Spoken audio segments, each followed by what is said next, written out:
Hi. நம்ம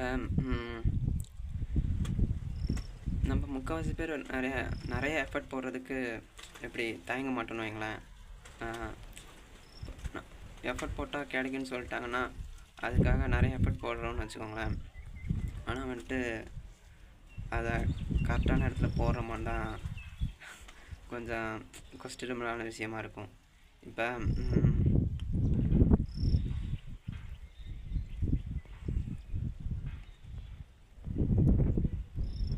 நம்மளுக்கு ஒரு கோல் இருக்குன்னா அதுக்கு என்ன எஃபர்ட் போகணுன்றதை நம்ம வந்துட்டு கொஸ்டினே பண்ண மாட்டோம்னு வச்சுக்கோங்களேன்.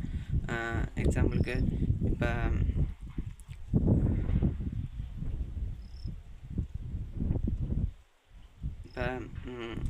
நெப்போலியன் எம்பரர் இருக்காங்க. அவங்க கீழே வந்துட்டு ஒரு ஜென்ரல் இருந்தாங்க. அவர் பேர் தெரில, மறந்துடுச்சு. இப்போ அவர் வந்துட்டு அந்த ஜென்ரல் என்ன பண்ணியிருக்காரு, ஆப்போனண்ட் ஆர்மி இருக்கும்ல, அதை வந்துட்டு அட்டாக் பண்ணுறேன்னு சொல்லிட்டு ஆப்போனண்ட் ஆர்மி எங்கே இருந்திருக்காங்கன்னா ஃபோர்ட்டில் இருந்திருக்காங்க. ஃபோர்ட் அந்த தெரியுமில்ல, ஃபோர்ட்னா என்னன்னு தெரியுமில்ல, அந்த மாதிரி ஃபோர்ட்டில் இருந்திருக்காங்க. அவர் என்ன பண்ணியிருக்காரு, வெறும் எஃபர்ட் வச்சுமே போட்டு நான் இந்த ஃபோர்ட்டில் இருக்க ஆப்போனண்ட் ஆர்மியை வந்துட்டு தோக்கடிக்க போகிறேன்ற மாதிரி எல்லா சோல்ஜர்ஸையும் யூஸ் பண்ணிவிட்டு அட்டாக் பண்ணியிருக்காங்க. ஆனால் ஃபோர்ட்டில் இருக்கவங்க ஈஸியாக வந்துட்டு அதை டிஃபெண்ட் பண்ணிட்டாங்க. அதில் நிறைய லீவ்ஸும் வந்துட்டு அந்த ஜென்ரல் வந்துட்டு லாஸ் பண்ணிட்டாருன்னு வச்சுக்கோங்களேன். இது ஏன் சொல்கிறேன்னா, உங்களுக்கு வந்துட்டு அந்த ஜென்ரல் இருக்கார்ல, அவர் வந்துட்டு வெறும் எஃபர்ட்டு, ப்ரூட்டல் ஃபோர்ஸு அப்படியே கண்ணை மூடிட்டு நான் எஃபர்ட் போட்டேன்னா கண்டிப்பாக எனக்கு ப்ராக்ரஸ் கிடைக்கும் அந்த மாதிரி பண்ணியிருக்காரு. நான் முக்கால்வாசியெல்லாம் நானும் அப்படி தான் பண்ணுறேன். அந்த மாதிரி பண்ணாமல் ஓரளவுக்கு நம்ம கொஸ்டின் கேட்டோம்னாலே நம்மளுக்கு வந்துட்டு அது ஈஸியாக கிடைக்கணும் வைங்களேன். இப்போ அந்த சமயத்தில் அவர் கேனன் கூட இருந்துச்சு. கேனன்னா அந்த வீரங்கி இருக்குல்ல, அது கூட இருந்துச்சு. அவர் வந்துட்டு இப்போ எனக்கு அந்த டிஃபெண்டை பிரேக் பண்ணணும், அந்த மாதிரி என்ன பண்ணால் கரெக்டாக இருக்கும் அந்த மாதிரி யோசிச்சிருந்தாங்கன்னா ஈஸியாக கேனனை வச்சு வந்துட்டு அந்த ஃபோர்ட்டை பிரேக் பண்ணி ஓரளவுக்காவது அவங்க இம்பேக்ட் க்ரியேட் பண்ணிக்கலாம்னு வச்சுக்கோங்களேன். ஆனால் அவர் கொஞ்சம் கூட திங்க் பண்ணவே இல்லை. வெறும் எஃபர்ட்டை வச்சே நான் வந்துட்டு மேலே வரேன் பாரு, அந்த மாதிரி நான் நினைக்கிறத அச்சீவ் பண்ணுறேன் பாரு, அந்த மாதிரி நினச்சி செவுத்தில் முட்டின கதையாக ஆகிடுச்சு. கண்ணை மூடிட்டு வெறும் செவுத்தில் போய் முட்டிகிட்டு இருந்த மாதிரி ஆகிடுச்சு. நெப்போலியன் பார்த்துட்டு திட்டுறாரு. அதை நீங்கள் அந்த கேம்பகைன்ஸ் ஆஃப் நெப்போலியன் அந்த புக்கு படிச்சிங்கன்னா தெரியும். ஏன் அப்படி சொல்கிறேன்னா, இதே மாதிரி தான் எனக்கும் இன்றைக்கி ஆகிடுச்சு. என்ன ஆகிடுச்சுன்னா, இப்போ எனக்கு ஒரு எண்ட் ரிசல்ட் வேணும்.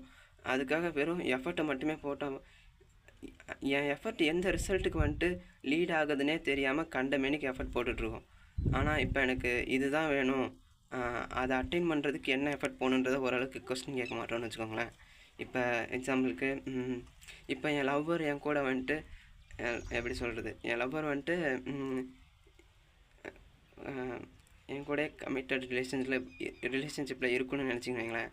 அதுக்கு வந்துட்டு நீங்கள் அந்த ஒரு தாட்டை வச்சுட்டு நீங்கள் இந்த ஆக்ஷன் வந்துட்டு நம்ம லவ்வரை வந்துட்டு நம்மளை பிரிக்காது அப்படின்ற மாதிரி நினச்சிட்டு உங்கள் லவ்வர் கூட ரொம்ப பாசமாகவோ இல்லை அவங்க என்ன சொன்னாலும் ஏற்றுக்கிற மாதிரி இருந்தீங்கன்னு வைங்களேன், இந்த ஆக்ஷன்லாம் வந்துட்டு நம்ம லவ்வரை நம்ம கூட வந்து பிரிக்காது.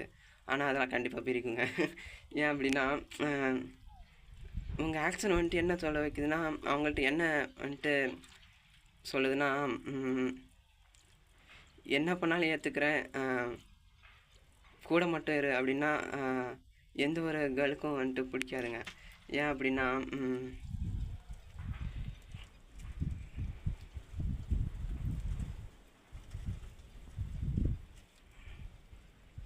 உங்களுக்குன்னு ஒரு வேல்யூ இல்லாத மாதிரி ஆகிடும். எப்படின்னா, எது பண்ணாலுமே சகிச்சுக்கிட்டோன்னு வைங்களேன்,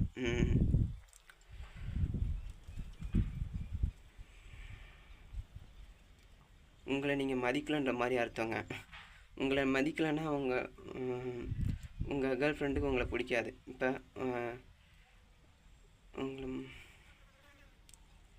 உங்களை மதித்தா கண்டிப்பாக ஒரு சர்டன் பவுண்ட்ரிஸ்க்கு அப்புறம் போகணும்.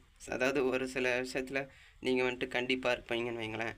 உங்களை நீங்கள் மதிக்கலைன்னா எது பண்ணாலும் ஏற்றுக்கிட்டிங்கன்னா பெண்களுக்கு வந்துட்டு பிடிக்காது. இதை நம்ம அப்புறம் பேசிக்கலாம். ஆனால் வந்துட்டு உங்கள் ஆக்ஷனை வந்துட்டு எது லீட் பண்ணுன்றதை வந்துட்டு தெரிஞ்சுக்கோங்க, ஓகேங்களா? இன்றைக்கி நான் அப்படி தான் வந்துட்டு கண்ணை மூடிட்டு வந்துட்டு ஒரு இடத்துல எஃபர்ட் போட்டுட்ருக்கேன். கண்ணை திறந்து பார்த்தாலும் எந்த ஒரு ப்ராக்ரஸுமே ஆகலை, அப்படியே தான் நிற்கிறேன். அந்த டாம் அண்ட் ஜெர்ரி பார்த்துருக்கீங்களா? அந்த டாம் வந்துட்டு ஜெர்ரி தலையில் காலை வைக்கும், ஜெர்ரி வந்துட்டு ஓட ட்ரை பண்ணும், ஆனால் வந்துட்டு ஓடாது. கண்ணை மூடிட்டு அதே இடத்துல தான் நிற்கும். அது மாதிரி தாங்க இருக்குது. இப்போ நம்மளுக்கு வந்துட்டு ஒரு கோல் இருக்குன்னா அதுக்கு என்ன ஆக்ஷன் வந்துட்டு அந்த கோலை வந்துட்டு நம்ம அட்டைன் பண்ணுறதுக்கு நல்லாயிருக்கும். எஃபர்ட் மட்டுமே நம்பி இருக்காதீங்க. எஃபர்ட்டுமே முக்கியம்தான், ஆனால் எங்கே போகணுன்றது ஓரளவுக்கு நம்மளுக்கு தெரிஞ்சிருக்கணும்ல. அது நம்மளுக்கு எப்படி தெரியும்னா, நம்மளுக்கு இதுதான் வேணும்னு நம்மளுக்கு தெரிஞ்சிருச்சுன்னா ஓரளவுக்கு நம்ம எஃபர்ட்டை அதுக்கு தகுந்த மாதிரி மாற்றிக்கலாம். இப்போ